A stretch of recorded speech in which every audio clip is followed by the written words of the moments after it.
I want to ask you this because I can just feel them in the atmosphere. Some people in the comment section watching this right now is saying, okay, we need to hear her take more ownership. We need to hear her say what she did because, yeah, he did what he did. He a narcissist and he full of crap. We know that, but it's it takes two, as we say. Absolutely. So, what ownership would you like to take? So I became really nasty towards my husband. Even during the earlier times before we got married, because I told you we got married when we was already together for 6.5 years when we got married.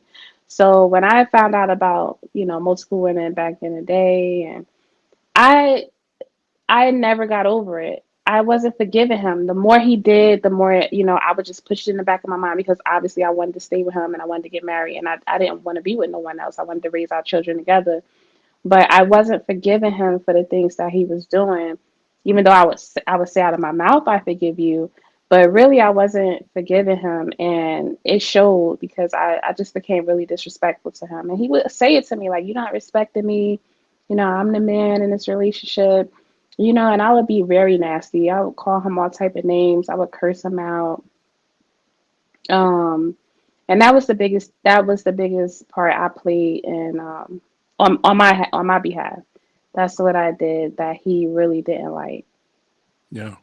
So Yeah. let me ask you this, and that's big, to admit that. I'm be honest with you. I'm enjoying how you process everything and how you explain everything in the story because even throughout, you have always taken some ownership. I just want to point out one if you had one in particular tonight. What would you change about that? Like, because it was a hard situation, and somebody will say, "Hey, she's justified in how she responded to him, the nastiness and after everything that he did." So, if that situation were to happen all over again, how would you handle that different I as would far as your leave. response?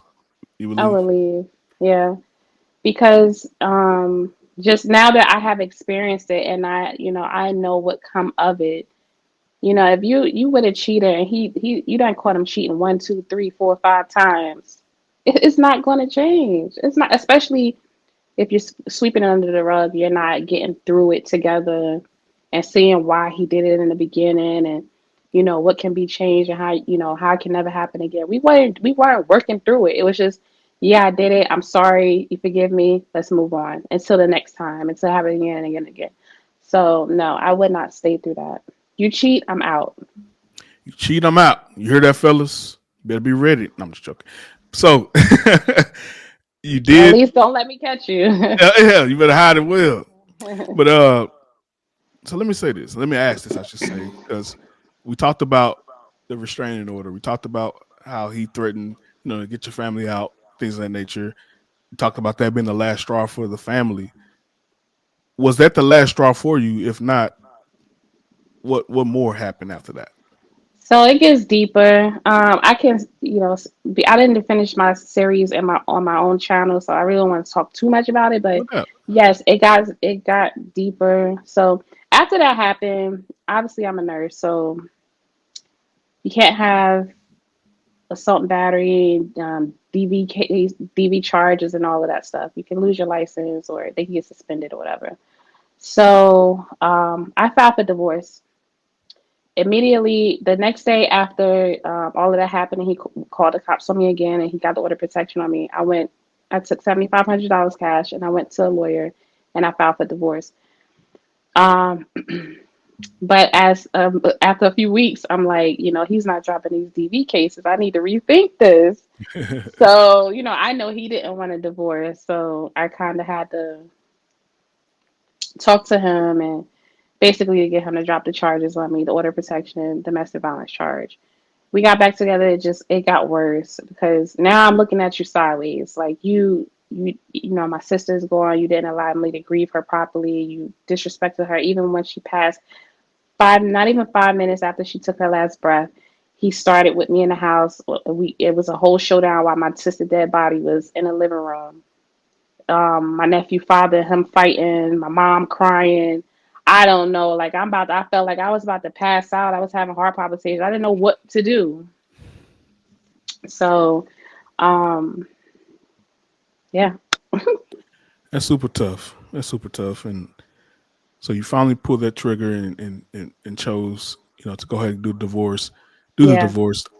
I want to ask you this. I think that's something I referred to earlier that I didn't get to.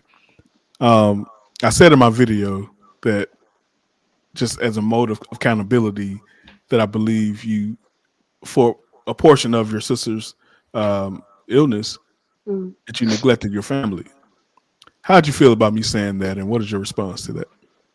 Well, I wasn't mad at you because obviously you don't know the whole story, and no, only one know the whole story is me, him, and God. So, I did definitely didn't neglect my family. And that's why it don't bother me. I'm a very strong woman. I put him on a map. I started to build a business that almost hit $1 million, while still working in my career. I held him down. I took care of my children. I took care of my parents. I took care of my nephew, and I took care of my sister while she was dying. So I was multitasking. I may not have given him everything he needed, but really he wasn't deserving of it. And if he was, I would have made sure that he got it. Trust Hmm. me. I hear you on that. I hear you on that. And that was definitely a broad statement for me, just based on what I had heard at that point. And now that I hear further detail, uh, I definitely take that away. Because the situation, like I said, even in the video, it seems like you guys were just hanging on by threads once your sister situation happened.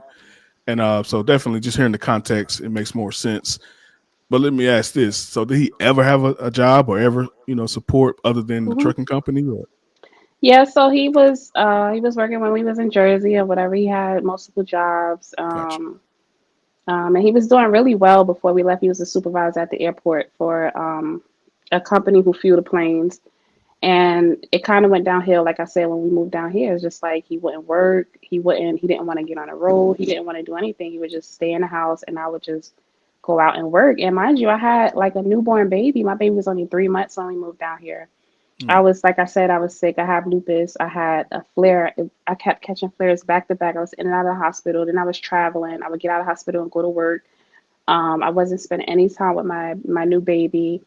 It was a lot. It was a lot. And when I took him back, and we both, I dropped the divorce. We got back together. He came back home after my sister passing. It was never the same. I didn't look at him the same, but I was trying. I still had in the back of my mind a hope that we could fix it. So we went back to counseling, and then come to find out, we went on vacation for my 40th birthday, and right after that, I caught him in one of our company trucks with a woman, Hmm. and Yeah. it's just a lot. It's too much to talk about on this one episode. Don't lose yourself in your spouse. Know recognize who you are and what you want, but take care of your spouse at the same time. Just don't lose yourself. Don't make your spouse your everything. That is what I did. Everything was about my husband and then my children, and nothing rarely ever was about me. So take care of yourself, and whatever problems y'all having, as long as it's not like adultery, like I said, or abuse, try to work it out. Figure it out. If you got to go to counseling, I know a lot of men, mostly men, don't like to go to marriage counseling. But if that's something you can do, do it. Get in the church, get on those knees, open that Bible, make it work. Make it work. Hey, what's up, everybody? My name is Mel. Thank you for joining my channel. Thank you for checking things out here. Oftentimes, we go on people's pages and are like, man, what is going on here? What is the purpose of this channel? So let me be clear. The purpose of this channel is to speak truth regarding the nuclear family.